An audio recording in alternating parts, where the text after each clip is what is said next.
అధ్యక్ష, గవర్నర్ గారి ప్రసంగానికి ధన్యవాదాలు తెలిపే తీర్మానం పైన మాట్లాడే అవకాశం ఇచ్చినందుకు మీకు కృతజ్ఞతలు అధ్యక్ష. రెండేళ్ల మా ప్రభుత్వ పాలన ప్రజాపాలనకు అద్దం పట్టేలా గవర్నర్ గారి ప్రసంగం ఉంది. మా ప్రభుత్వ విజయాలు, భవిష్యత్తు లక్ష్యాలు గవర్నర్ గారు వివరించినందుకు వారికి మరోసారి మీ ద్వారా ధన్యవాదాలు తెలియజేస్తున్న అధ్యక్ష.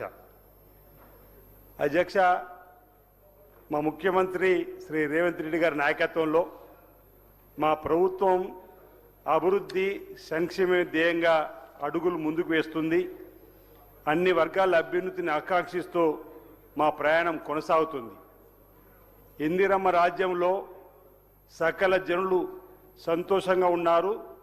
ప్రజా ప్రభుత్వంలో ప్రజలందరూ కూడా సంతృప్తిగా ఉన్నటువంటి సందర్భంలో వారి భవిష్యత్తుకు మరింత గట్టి పునాదులు వేయడానికి మా ముఖ్యమంత్రి గారు నిరంతరం తాపత్రయపడుతూ ప్రతినిత్యం 18 గంటలు కష్టపడుతూ అప్పుల తెలంగాణను ముందుకు తీసుకుపోతున్నటువంటి సందర్భాన్ని ఒకసారి గుర్తు చేస్తూ, అధ్యక్ష,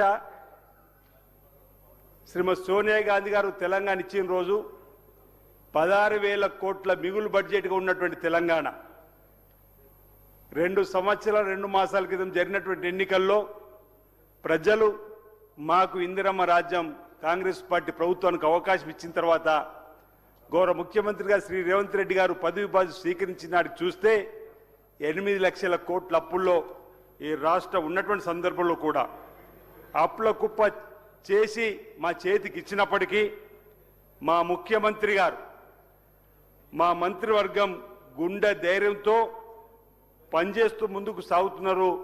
సర్వశక్తులు కూడగట్టుకొని ఒక్కొక్క ఇటుక పేరుస్తూ రైజింగ్ తెలంగాణ వైపు అడుగులు వేయిస్తున్నారు. అధ్యక్ష, తెలంగాణను దేశంలో నెంబర్ 1గా చేయడానికి మా ముఖ్యమంత్రి గారు, మా మంత్రివర్గం, మా ఇందిరమ్మ రాజ్యం నడుం బిగించింది.